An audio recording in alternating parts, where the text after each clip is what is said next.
Good day friends, welcome back to my channel. I hope you are all doing good and I also hope कि आप tense की series देख रहे होंगे. So friends, अभी तक हमने ऑलमोस्ट हाफ टेंस की सीरीज कंप्लीट कर ली है. तो आज के सेशन में हम देखेंगे प्रेजेंट परफेक्ट टेंस के बारे में. तो आज के सेशन में हम सिर्फ इसके दो यूसेज को देखेंगे. तो let's start with present perfect tense. Present perfect, present perfect. Okay, present perfect.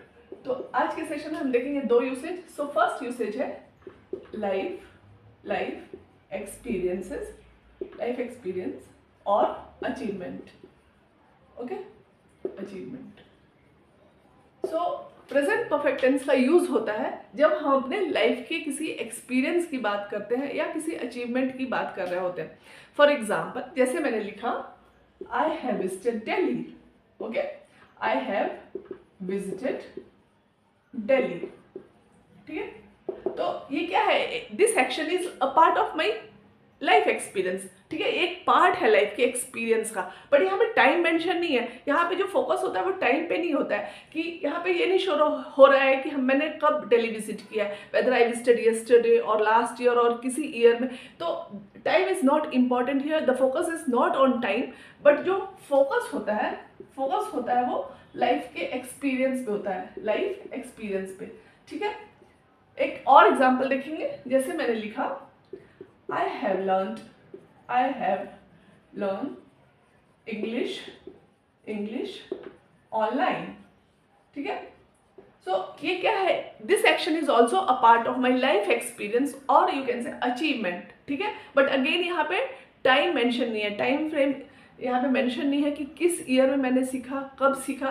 That is not mention. Okay, so यहाँ पे टाइम पे फोकस नहीं होता है, बट फोकस जो होता है वो एक्सपीरियंस और अचीवमेंट में होता है. So when we talk about our life experience और achievements, in that case we use present perfect tense. I hope it's clear. So देखेंगे सेकेंड यूसेज. सेकेंड है past action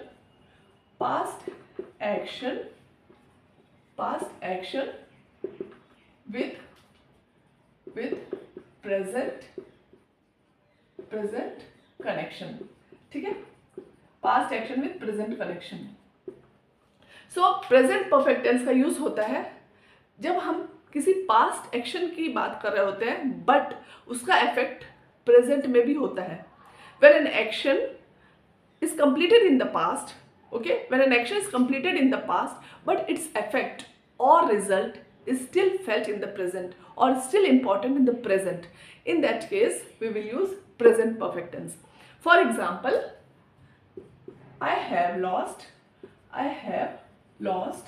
my book. okay, I have lost my book. तो यहाँ पे past action क्या है? Past action क्या है? I lost my book. Okay, तो ये ऑलरेडी एक्शन कंप्लीट हो चुका है. ठीक है, बट प्रेजेंट इफेक्ट क्या है? I don't have a book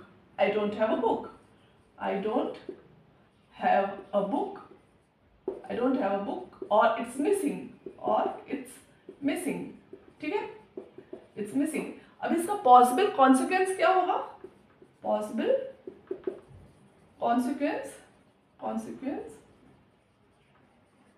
consequence क्या होगा? I have to buy a new book, right? तो जब हम पास्ट एक्शन, जो एक्शन कंप्लीट हो चुका है पास्ट में, ठीक है, बट उसका इफेक्ट अभी भी हम फील कर रहे हैं, उसका इफेक्ट अभी भी प्रेजेंट में हो रहा है, तो उस केस में भी हम प्रेजेंट परफेक्ट टेंस का यूज करते हैं. देखते हैं एक और sentence. For example, I wrote she has broken her phone. ठीक है, तो पास्ट एक्शन क्या है यहाँ पे? Past action phone is broken, right? Phone is broken. ये पास्ट एक्शन है कि फोन टूट गया है. ठीक है, ये एक्शन कंप्लीट हो चुका है पास्ट में. प्रेजेंट इफेक्ट क्या होगा? That phone is not working now. क्योंकि फोन टूट गया तो इफेक्ट क्या हुआ इसका? Phone is not working now. Phone is not working now. Not working now, okay. और इसका पॉसिबल कॉन्सिक्वेंस क्या हो सकता है? Possible consequence, I am writing in short consequence, okay, either she has to repair the phone और buy a new phone, okay. So मतलब उसको या तो रिपेयर करना होगा फोन को, या तो नया फोन लेना पड़ेगा। तो ये क्या है, एक्शन जो कंप्लीट हो गया है, फोन ऑलरेडी टूट गया है, वो एक पास्ट एक्शन है, बट इसका इफेक्ट अभी भी प्रेजेंट में फील हो रहा है कि फोन अब नहीं चल रहा है। और इसका कॉन्सिक्वेंस क्या होगा, either she has to buy a new phone और गेट इट रिपेयर्ड, ठीक है। तो जब हम किसी पास्ट एक्शन की बात कर रहे थे, when an action is completed in the past, okay, but it's result or effect is still felt in the present, or its effect is still important in the present, in that case we use present perfect tense.